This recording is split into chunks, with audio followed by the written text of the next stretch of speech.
Yeah, just on the rate picture, there's a story crossing the wire now. JP Morgan is cutting emerging market FX to market weight because of the rising yield story in the U.S. Is the picture changing your playbook at all? Well, look, the U.S. borrowing a lot and having a higher inflation target, which Chair Powell downplayed somewhat, and luckily he's aware of these things in his testimony yesterday. All of this will probably weaken the U.S. dollar in time. But we've got a tremendous amount of consensus positioning that's underweight the U.S. dollar.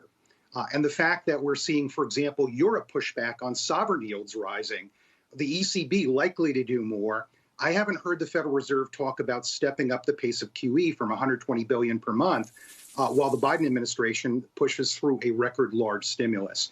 So it's very possible that we're in a counter trend rebound in the dollar, which causes a bit of trouble for some of those dollar sensitive assets. And then, of course, the rise that we've had in yields that comes with this creates some problems for very interest sensitive growth assets, which is the big story you've been covering for the last few days. Right. Neela, are you having to walk some people off the ledge in terms of worrying about a rate shock or a rate scare, either now or later in the year?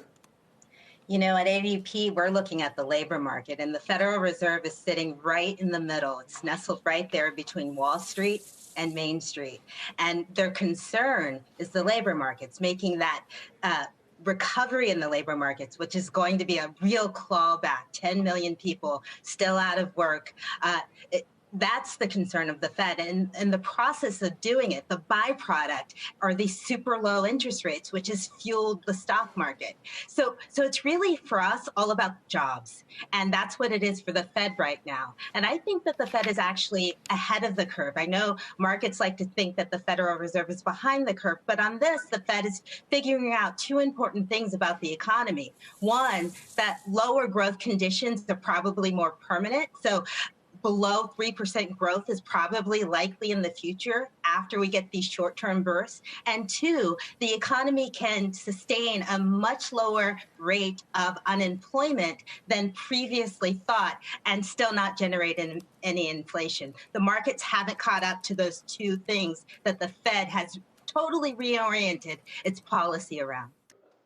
Shepard Smith here. Thanks for watching CNBC on YouTube.